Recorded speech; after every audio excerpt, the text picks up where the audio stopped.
वक्त सबको मिलता है जिंदगी बदलने के लिए।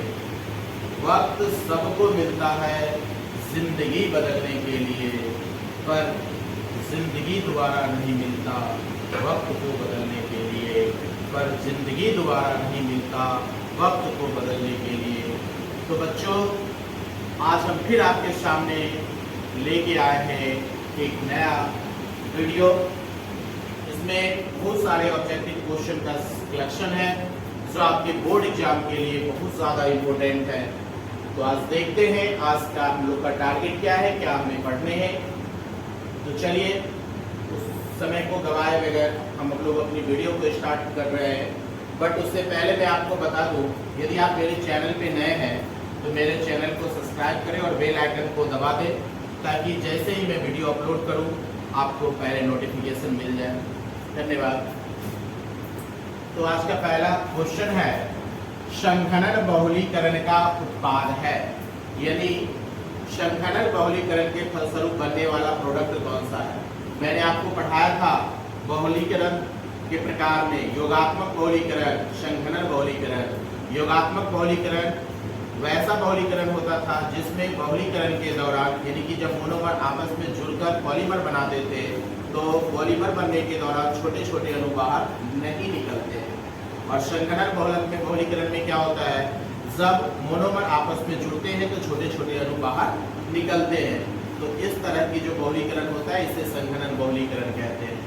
तो ऑप्शन के अकॉर्डिंग यहाँ पर ऑप्शन डी में आपको दिया हुआ है नायलॉन 66। नायलॉन 66 एक संघनन बहुलीकरण का उदाहरण है, क्योंकि इसके बनने के दरमियान H2O अणु बाहर निकलते हैं। नेक्स्ट क्वेश्चन है, निम्न में प्राकृतिक बहुलक है। प्राकृतिक बहुलक का मतलब हुआ जो प्रकृति से प्राप्त बहुलक है, यानी प्रकृति से जो प्राप्त बहुलक होते हैं उसे प्राकृतिक बहुलक कहते हैं। और प्रयोगशाला में जिसे संश्लेषित करके मनुष्य के द्वारा बनाया जाता है, या कह सकते हो वैज्ञानिकों के द्वारा बनाया जाता है, उसे संश्लेषित रबर कहते हैं।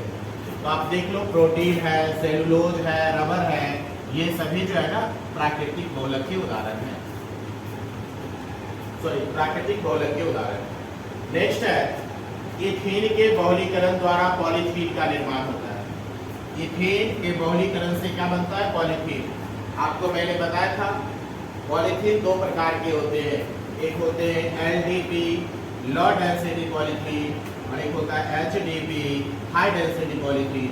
तो जब हाई डेंसिटी पॉलीथीन बनाए जाते हैं तो हाई डेंसिटी पॉलीथीन के बनाने में एक उत्प्रेरक प्रयोग किया जाता है।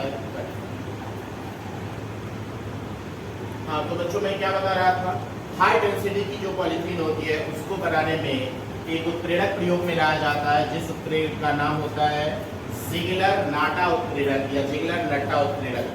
ज़िगलर-नट्टा उत्प्रेरक क्या होता है, C2H5 का हाल्फ राइज AlTiCl4।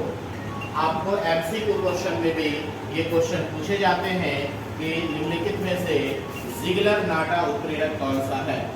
तो आपको मैं बता दूं ज़िगलर-नाटा उत्प्रेरक कौन सा है, इसी को हम लोग कहते हैं ज़िगलर-नाटा उत्प्रेरक या ज़िगलर-नट्टा उत्प्रेरक। ट्राई इथाइल एल्युमिनियम, क्या बोलेंगे बच्चे, C2H5 है तो इथाइल है ना, तो 3 को है तो ट्राई इथाइल एल्युमिनियम।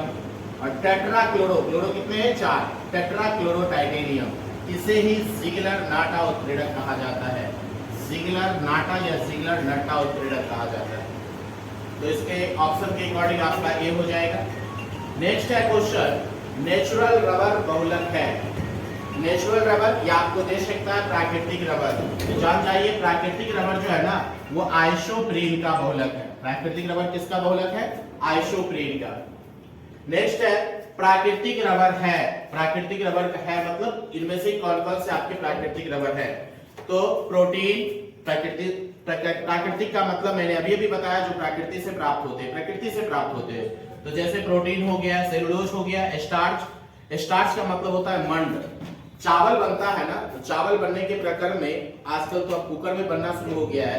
पहले के जमाने में जब चावल माँ बहन बनाया करती थी घरों में, तो आप देखते होंगे कि, तो मैं आपको बता रहा था जब पुराने जमाने में माँ बहन घर में चावल बनाया करती थी, तो चावल से माड़ को निकाल दिया करती थी ना। वो माड़ एक्चुअली नहीं है, वो एक्चुअली में मंड है, स्टार्च है। तो ये सब प्राकृतिक प्रदत्त है, तो आप इसमें ऑल कर लीजिए। ये सभी जो है ना प्राकृतिक बहुलक के उदाहरण है। नेक्स्ट है संघनन बहुलीकरण का उत्पाद है। मैंने अभी अभी सिखाया संघनन बहुलीकरण का उत्पाद मतलब संघनन बहुलीकरण एक ऐसी प्रक्रिया है जिसके दौरान छोटे छोटे अणु जैसे H2O, NH3, HCl ये सब अणु बन के बाहर आते हैं। तो नायलॉन 66 जो है ना वो संघनन बहुलीकरण का उत्पाद है। नेक्स्ट है किसके बहुलीकरण से नियोप्रीन रबड़ बनता है। तो जान लीजिए बेटा, नियोप्रीन जो है ना वो क्लोरोप्रीन के बहुलीकरण से बनता है। नियोप्रीन क्लोरोप्रीन याद रहेगा ना। नियोप्रीन का मोनोमर क्या है? क्लोरोप्रीन। आपको ऐसा भी पूछा जा सकता है, बताइए नियोप्रीन के मोनोमर का नाम बताइए, तो आप बताएंगे क्लोरोप्रीन, या नियोप्रीन का एकलक तो भी क्लोरोप्रीन, मोनोमर को ही एकलक कहते हैं। नेक्स्ट क्वेश्चन की ओर मूव करते हैं। ज्विटर आयन बनाने में समर्थ है। ज्विटर आयन कौन बनाता है? तो आप देख रहे हैं NH2 CH2 COH, ये NH2 है।